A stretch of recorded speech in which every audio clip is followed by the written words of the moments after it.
talk about what have I done, who am I, what are my experiences before I get into the nitty-gritty of personal brand and everything else. So I started my career as a content manager working at the University of the Western Cape, of Cape Town.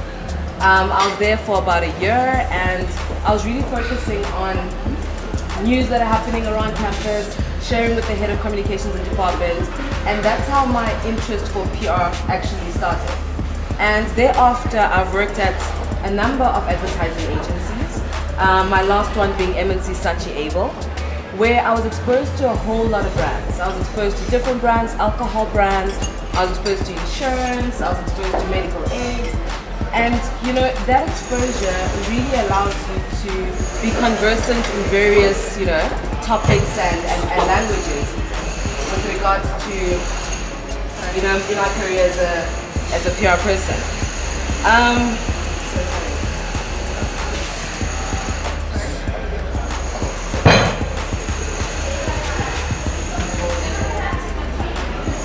Okay, so having had that experience of work, 7 years, right? A lot of time. I always knew I wanted to be an entrepreneur, and I told myself, look, if I don't stop working now, I probably will never stop. Because you get caught up, right?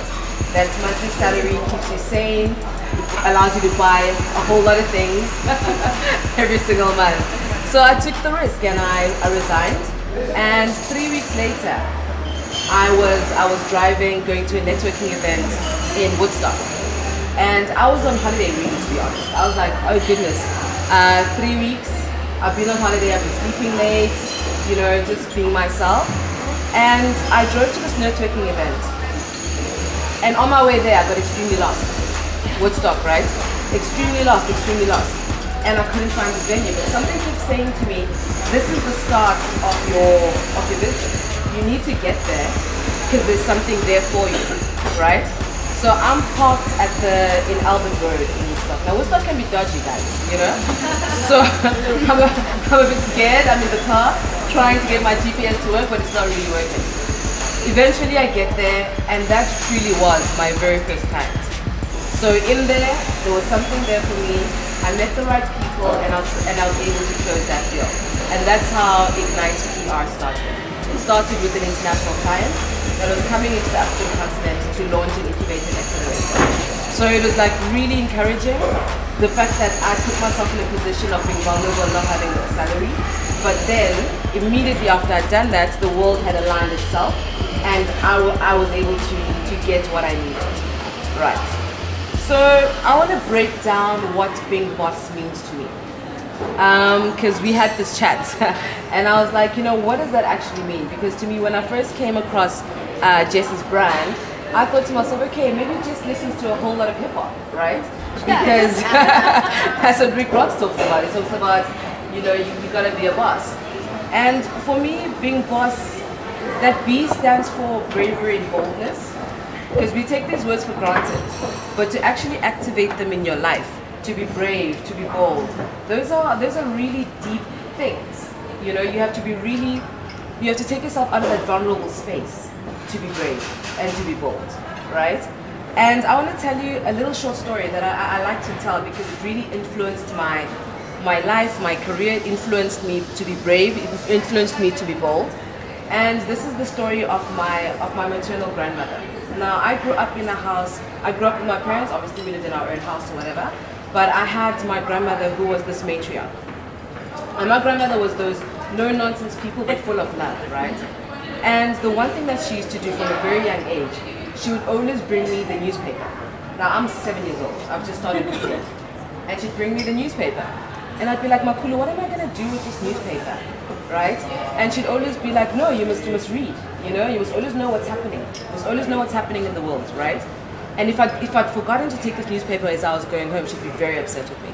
Now I'm 7, I'm dealing with this grandmother who wants me to read the newspaper. And she kept doing this for many, many years. And I was the only person who was given this newspaper. No one else was allowed to read this newspaper, it was my newspaper. And I had to just read this newspaper. Now, what she sparked in me from this very, very young age was that I needed to acquire knowledge. because by acquiring knowledge, I was then able to easily chat to older people, to younger kids. I was able to adapt in whichever scenario I found myself in because I had knowledge about many varied topics. I knew what was going on. I was well aware and well read, I could say. And this created a whole lot of boldness and braveness in me. Because as a child, adults are adults. You don't really interact with them. You know, you're taught kids are supposed to be quiet in a room, those type of things. But then when you've got knowledge, you're that kid who's like talking to the uncles, talking to the grannies, talking to everyone.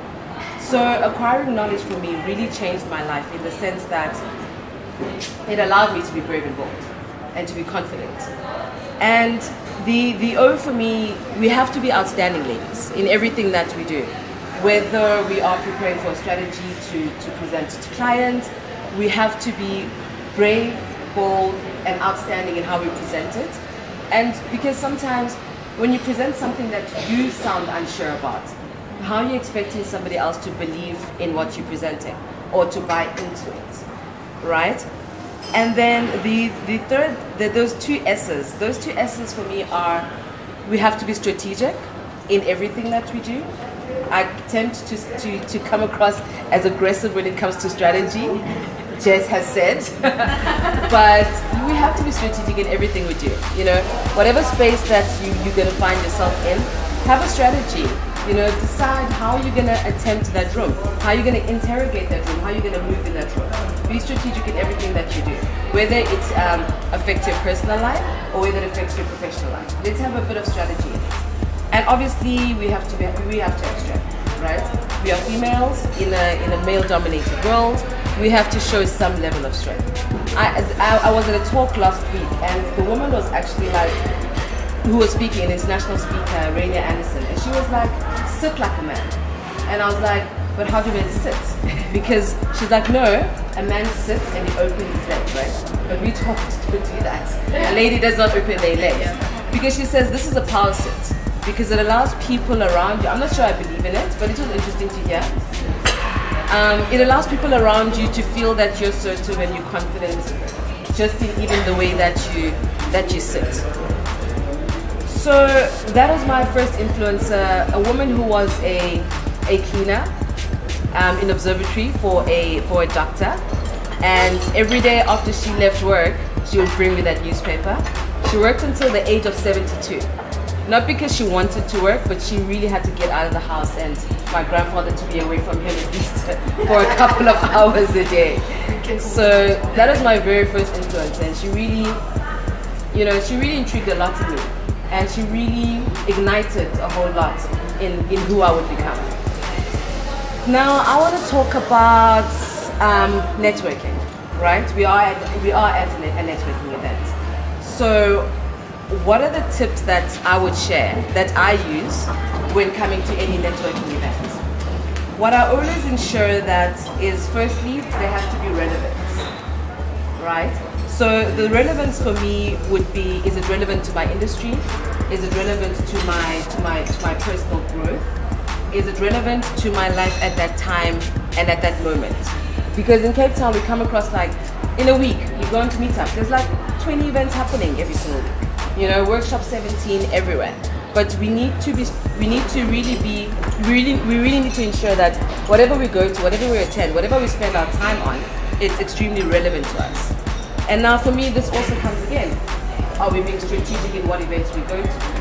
Because by applying that strategy even to the networking events you go to, it allows you to really get the best out of that experience and the best out of that time that you took out to spend, you know, in a networking event.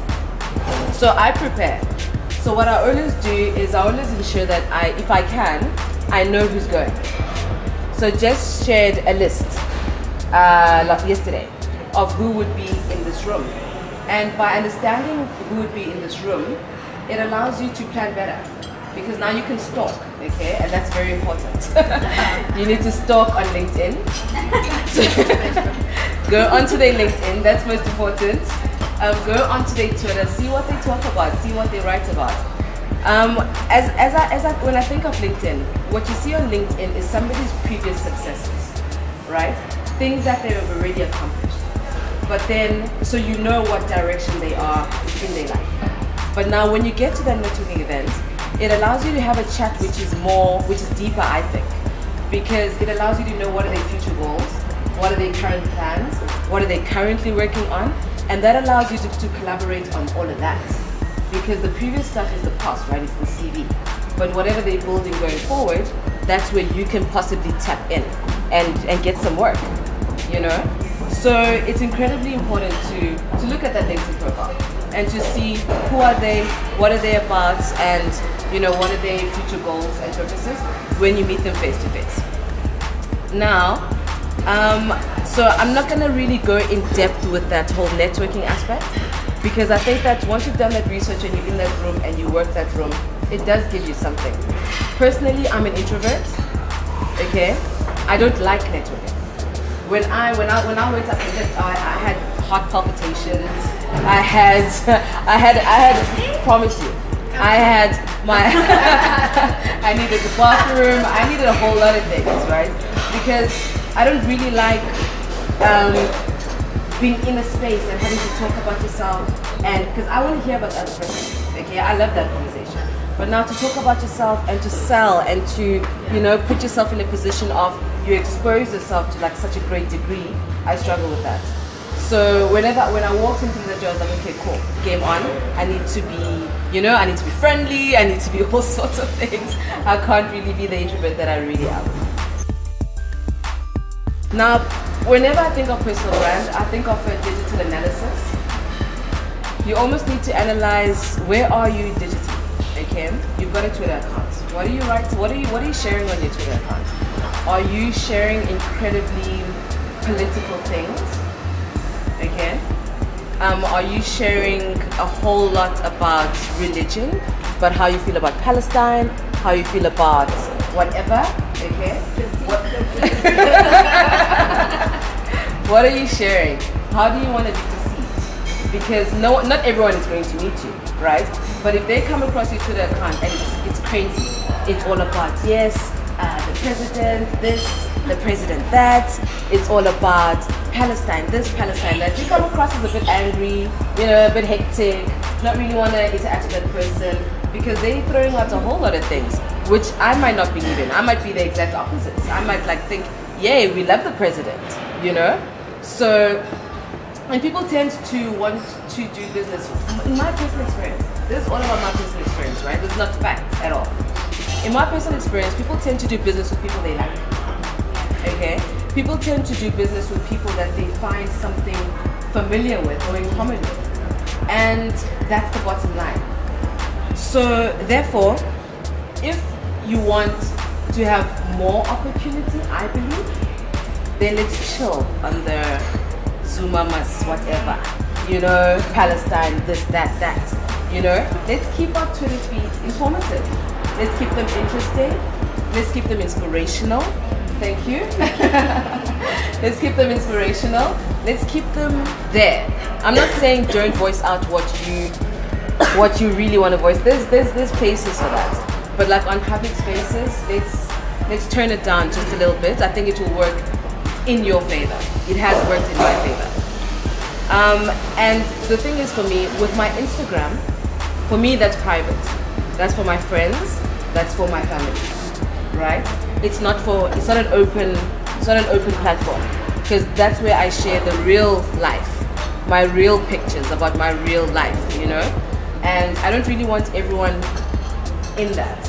So I think you need to choose. What do you want private? What do you want to be public? Now, carrying on that digital analysis, you might be running your own business. There's a lot of entrepreneurs in this room. Do you have that website? Okay, simple things. Do you have, Sharon, do you have that website? so Sharon needs a website. I'll help you. You know, so there we go. There's a business link right there. You need to have a presence online. You need to have a website. That's the basic. It doesn't have to be interactive, but it does need to exist. And does that website have the right contact details? Is that website still relevant to this day and time? Is it a website from the 90s? or is it a website? She can take you through. Yeah. So have a relevant website with like the right the contact details, with the right information. Your LinkedIn account, ensure that your experience is up to date, your contact details are up to date, to ensure that people can easily get in touch with you. You can remember your login details. Yes, true. Because they cannot help you. So have one password for everything. That might work. So that's really it, you know. Think about your digital presence. Think about your social media. Think about your website. Think about those intrinsic things that really allow people to perceive us in a professional manner. You know, because there's certain things that when you don't have, people think that, okay, fly by night, they're not real, I feel uncomfortable doing business with them, etc., etc. And ensure also that LinkedIn account is up to date, because what I've realized now is that whenever I'm trying to set up a meeting with any decision maker, one of the first things they do is ask their secretary, look at her LinkedIn to see that does it correlate with whatever profile that she sent to us. That's an important thing. So, you know, in business, you know, we tend to go to these events and people never really talk about their challenges in business, right? We always highlight the successes, we're doing great work, it's amazing, etc., etc. But there are real challenges that I face as a business person. And one of those challenges is keeping myself motivated. That's a big deal for me, right? Because I'm a creative in its true sense. I live from idea to idea to idea. When I have created something and now it's in the process of either, like I've got like there's a process that I'm building, right? An application that I'm getting built to further make PR simpler. So it's something that's going to be interesting new in the industry, right? But when I conceptualize this and now it's in the building process, I'm deflated. I'm like, oh goodness, I need to find something new to do. I need to find something new to do. So I could be that person that keeps jumping from idea to idea to idea to idea, but the execution and the implementation is never really done to the best of its capability. So I'm trying to work on that. Instead of jumping from idea to idea to idea, to, you know, have focus and to ensure that whatever I do it to the best of its ability. Because I want to be in construction, I want to have a PR company, I want to do a million things. But can I do them?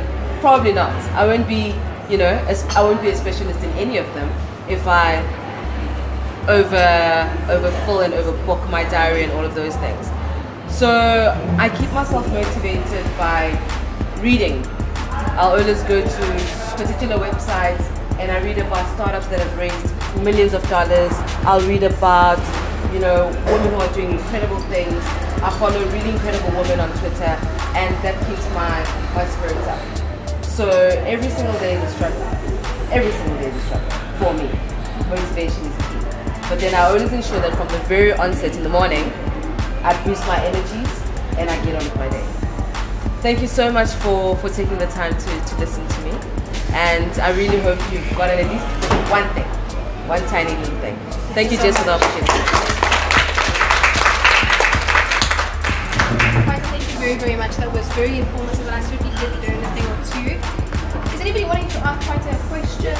Yes. Yes. I find it very interesting when you say Instagram is not one that you put as a must-have social media platform. Yeah. The only reason why, for me personally, is the market that I find myself is in very fashion-oriented, Instagram is the fastest growing following, yes. the biggest brand awareness, yes. And so my battle in my mind is, do I have a brand Instagram account, or because people know Lisa, and want to know what Lisa is. And so I'm almost tempted to have a Lisa Instagram account with bio being my company and what I'm, because I do so many different things, and then post things, be, like you say, selective about what happens on there. I find myself yesterday having tea with my friend for her birthday, and I'm going, I'm not going to put it on my Instagram, I'll maybe put it on my Facebook, and then I'll start a company Facebook profile. Just because Instagram is so brand awareness, especially in the fashion and luxury industry, do you think it's a target market relevant thing, or like more corporate you would go LinkedIn and Twitter, and fashion you would consider Instagram as well? I think it's industry based, and as you say, you are the brand to some degree, right? Because you're in fashion, you're in lifestyle. So majority of the posts that you would put out would be about fashion, lifestyle, collaborations, partnerships, people that you're working with, events that you're going to, places you're invited to. So it really is important that you look as the brand, because that's what you want, right? But now, your personal pictures about your kids or your husband or whatever, then you make the decision about, do I put them out there in the public space? Do I want people to be tagged, to be DMing my husband on the slide? No, okay.